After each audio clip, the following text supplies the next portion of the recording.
आज का हमारा टॉपिक है interaction of population and environment. जनसंख्या और पर्यावरण का परस्पर संबंध। ठीक है, पॉपुलेशन मतलब जनसंख्या, एनवायरनमेंट मतलब पर्यावरण। The interaction between population and the environment is a complex and dynamic relationship that involves the impact of human activities on the environment and the environment's influence on human life।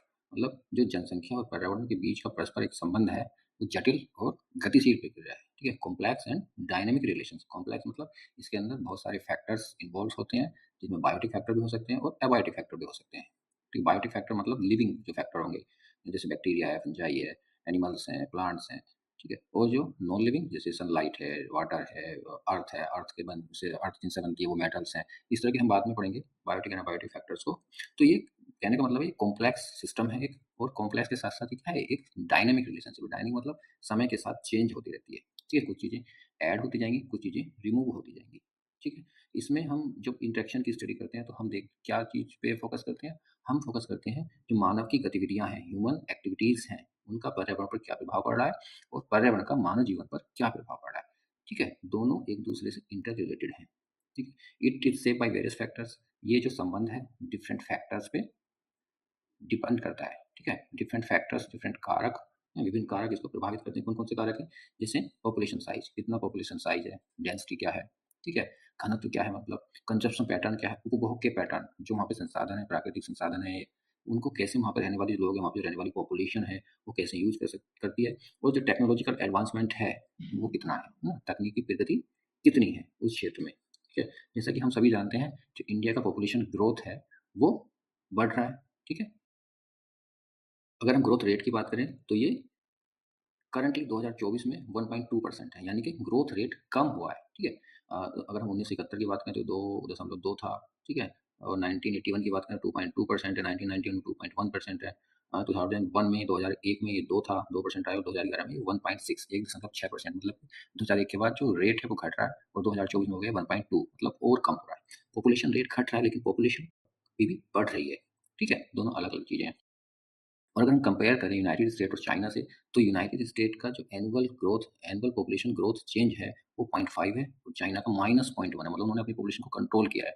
जबकि India का 0.9 है, मतलब हम United state और China से जो हमारा growth rate है वो ज़्यादा है अभी भी। इसका मतलब क्या है? इसका मतलब है इंडिया की जो पॉपुलेशन है वो लगातार बढ़ रही है, हालांकि जो ग्रोथ रेट है वो कम हुआ है। अब हम बात करते हैं impact of population on environment. पर्यावरण पर जनसंख्या का क्या प्रभाव पड़ता है। ठीक है, increase population lead to higher demand of for resources such as water, food and energy.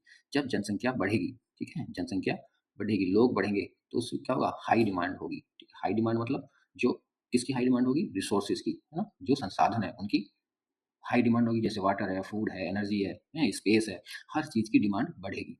तो जब पॉपुलेशन बढ़ती है तो संसाधनों की मांग बढ़ती है। ठीक है, जनसंख्या की वृद्धि होगी तो क्या होगा?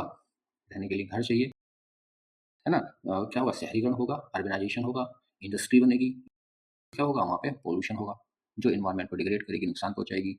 ठीक है, लॉस ऑफ बायोडायवर्सिटी होगा, है ना? डिफोरेस्टेशन होगा, डिफोरेस्टेशन मतलब वनों की कटाई होगी, जंगल साफ होंगे, रहने के लिए घर चाहिए तो स्पेस बढ़ाना पड़ेगा, इंडस्ट्री लगाने के लिए जगह चाहिए तो स्पेस बढ़ाना पड़ेगा, तो कहाँ से आएगा स्पेस? वनों की कटाई होगी, वन क्षेत्र कम होगा, है ना? नई सड़कें बनानी है तो उसके लिए वनों की कटाई होगी। तो इससे इन सब चीज़ों क्या है ना, पॉपुलेशन हर चीज़ को अफेक्ट करती है ना? वो एनवायरनमेंट को डायरेक्टली और इनडायरेक्टली अफेक्ट करती है।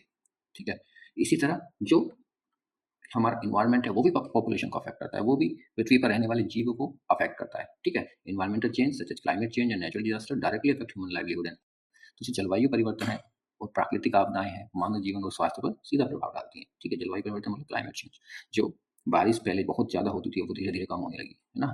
गर्मी की जगह पर सर्दी का इफेक्ट आने लगा है, जहाँ पे सर्दी बहुत ज़्यादा पड़ती थी वहाँ टेम्परेचर बढ़ने लगा, गर्मी पड़ने लगी। तो इससे क्या होगा? इसको ना जलवायु का परिवर्तन होना, इससे क्या होता है, जो वहाँ पे जीव रह रहे हैं उनके जो लाइफ स्टाइल है उस पर इफेक्ट। ठीक है, वहाँ की बायोडायवर्सिटी चेंज होगी। बायोडायवर्सिटी का मतलब होता है एक जगह पे रहने वाले डिफरेंट तरह के जो जीव हैं। प्राकृतिक आपदाएँ आएँगी, जैसे बादल फट गया, बाढ़ आ गई, है ना? बहुत ज़्यादा गर्मी हो गई, बहुत ज़्यादा सर्दी हो गई, तो ये सारी चीज़ें क्या है, मानव जीवन पर डायरेक्टली अफ़ेक्ट डालती हैं। ठीक है, संसाधनों की कमी होगी, है ना? Resource scarcity leads to migration and conflict. जब रिसोर्स कम हो जाएँगे, पानी कम हो जाएगा, वाटर कम हो जाएगा, फूड कम हो जाएगा, या कोई भी चीज़ कम हो जाएगी, तो क्या होगा? संघर्ष बढ़ेंगे, है ना? माइग्रेशन होंगे, लोग एक जगह से दूसरी जगह जाएँगे, है ना? झगड़े बढ़ते हैं। तो एनवायरनमेंट में जो चेंजेज़ होते हैं उन चेंजेज़ का पॉपुलेशन पे भी डायरेक्ट इफ़ेक्ट पड़ता है। ठीक है। Ecosystem change influence agriculture productivity and food security. तो जब इकोसिस्टम में चेंज होगा, इकोसिस्टम मतलब ये जो पूरा सिस्टम है ना, किसका बाइट है, बाइट फैक्टर का पढ़ेंगे आगे इकोसिस्टम। तो इसमें जो डिफरेंट प्रोड्यूसर हैं, कंज्यूमर हैं, प्रोड्यूसर मतलब भोजन का उत्पादन करने वाले, कंज्यूमर मतलब कंज्यूम करने वाले उस भोजन को, डिकम्पोजर मतलब जब कोई डेड हो गया है, बॉडी डेड बॉडी है, प्लांट की बॉडी है, ह्यूमन बॉडी है, उसको जो खाने वाले हैं उसको डिकम्पोजर बोलते हैं, ताकि वो उसको जो प्लांट टिश्यू है या एनिमल टिश्यू है उसको डिग्रेड कर सकें, उसको एक तरह से मैं सिंपल भाषा में कहूँ तो उसको वापस मिट्टी में कन्वर्ट कर सकें। ठीक है, ऐसे कुछ बैक्टीरिया होते हैं, फंजाई होते हैं, जिनको डिकम्पोजर बोलते हैं। तो ये जो पारिस्थितिक तंत्र है अगर बदल जाएगा, है ना, तो क्या होगा, एग्रीकल्चर प्रोडक्टिविटी घटेगी, फूड सिक्योरिटी घटेगी। कहने का मतलब ये है कि जो इन्वायरमेंट और पीपल हैं, जो इन्वायरमेंट और पॉपुलेशन है, वो आपस में इंटरकनेक्टेड है। अगर इन्वायरमेंट में कुछ चेंज होता है तो वो पॉपुलेशन को अफेक्ट करता है, वो लोगों को अफेक्ट करता है, पीपल को अफेक्ट करता है। ठीक है, और पीपल की अगर पॉपुलेशन की ग्रोथ बढ़ती है, जनसंख्या बढ़ती है, तो इन्वायरमेंट को अफेक्ट करती है। तो इसका सोल्यूशन क्या है?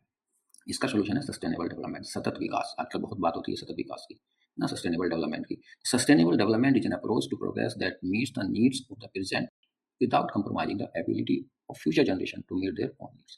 सतत विकास एक ऐसी विकास रणनीति है जो वर्तमान आवश्यकताओं की पूर्ति करता है, साथ ही भविष्य की पीढ़ियों की आने वाली जो पीढ़ियां हैं उनकी अपनी आवश्यकताओं को पूरा करने की क्षमता को भी बनाए रखता है। कहने का मतलब यह है कि जो चीज़ें, जो रिसोर्सेज आज हमारे पास हैं, हमें लग रहा है वो बहुत ज़्यादा अमाउंट में है, ठीक है, तो इसका मतलब ये नहीं है हम उन चीज़ों का मिसयूज़ करने लगे, उनको बहुत यूज़ करने लगे। मतलब पानी है, वाटर है, वाटर आज हमें लगता है कोई कमी नहीं है, लेकिन कुछ क्षेत्र ऐसे हैं जहाँ पे सूखा पड़ना स्टार्ट हो गया, जहाँ पानी की कमी होने लगी है ना? ऐसे कोयला है, कोयले की खानी है, तो इसका अभी लग रहा है हमें बहुत ज़्यादा कोयला है, लेकिन आने वाले समय में आने वाली जनरेशन को उतना नहीं मिलेगा जितना हम यूज़ कर रहे हैं। तो हमें जो संसाधन है, जो प्राकृतिक संसाधन है, इनका उतना ही यूज़ करना चाहिए जितनी हमको रिक्वायरमेंट है।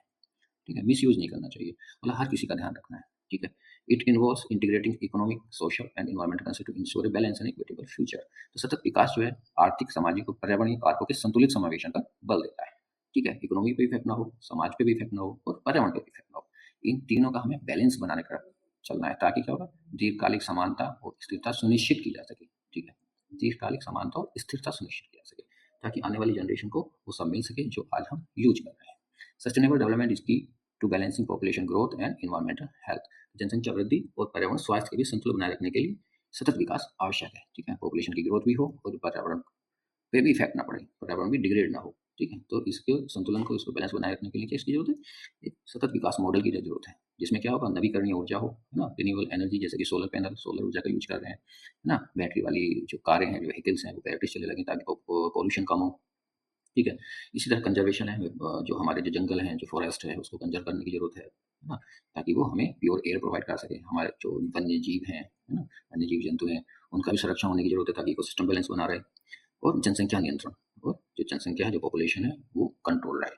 तो ऐसी नीतियाँ, ऐसी पॉलिसी हमें बनानी है जो हानिकारक प्रभाव को कम कर सकते हैं। किसके हानिकारक को, मतलब अगर जो इन्वायरमेंट है उस पे जो पॉपुलेशन ग्रोथ का हानिकारक इफेक्ट पड़ा है उसको कम कर सकें। ऐसी नीतियाँ, ऐसी पॉलिसी बनाने की ज़रूरत है, ठीक है। अब हम बात करते हैं, कंक्लूजन पे आते हैं कि इन्वायरमेंटल एजुकेशन की मीनिंग क्या है, मतलब क्या है इन्वायरमेंटल एजुकेशन का, ठीक है। तो environmental education refers to the organised effort to teach individual and community about the natural environment and the challenge it faces. पर्यावरण शिक्षा का अर्थ है लोगों और समुदायों, है ना, इंडिविजुअल एंड कम्युनिटीज को प्राकृतिक पर्यावरण और उससे संबंधित चुनौतियों के बारे में शिक्षित करने का संगठित प्रयास, ठीक है। आप लोगों को, है ना, आप लोग क्या स्टूडेंट हैं, आप लोगों को अगर इन्वायरमेंटल एजुकेशन प्रोवाइड कराई जाएगी तो आप उसके प्रति क्या हो, जागरूक हो, आपके अंदर वो समझ डेवलप हो, आपके अंदर वो कौशल विकास हो, कौशल विकसित हो, ताकि आप आने वाले समय में आने वाली जनरेशन को ये बता सकें कि ये पर्यावरण समस्याएं हैं और इनका ये सोल्यूशन है, ठीक है। It aims to develop awareness, understanding and skill to solve environmental issues and promote sustainable living, ठीक है। जिससे क्या होगा, एक सतत जीवन शैली को बढ़ावा दिया जा सके, ठीक है। Environmental education emphasizes the relationship between humans and their environment, encouraging action that conserve natural resources and protect the planet, है ना। तो पर्यावरण शिक्षा मानव और पर्यावरण के बीच संबंधों पर जोर देती है और प्राकृतिक संसाधनों के संरक्षण और पृथ्वी की रक्षा के लिए कार्रवाई को प्रोत्साहित करती है, ठीक है। पर्यावरण जो एजुकेशन है वो एक बहुत जरूरी है। पर्यावरण एजुकेशन के दो मेन पॉइंट हैं, जिसमें हम इन्वायरमेंट के बारे में पढ़ते हैं और एजुकेशन देते हैं, ठीक है। इन्वायरमेंट का मतलब क्या होता है, the sum total of all living and non living factor that surround and influence the survival and development of an organism. Environment में जो लिविंग और नॉन लिविंग फैक्टर है, ठीक, वो सब, और तो ये लिविंग और नॉन लिविंग फैक्टर्स जो क्या करते हैं, हमारे सर्वाइवल को, हमारे मतलब ऑर्गेनिज्म के सर्वाइवल डेवलपमेंट को इन्फ्लुएंस करते हैं, ठीक है। एजुकेशन मतलब system of imparting knowledge and information. तो इन्वायरमेंट के बारे में एजुकेट करना, यही इन्वायरमेंटल एजुकेशन का पर्पज है। ठीक है, आज के लिए इतना ही। धन्यवाद। Thank you.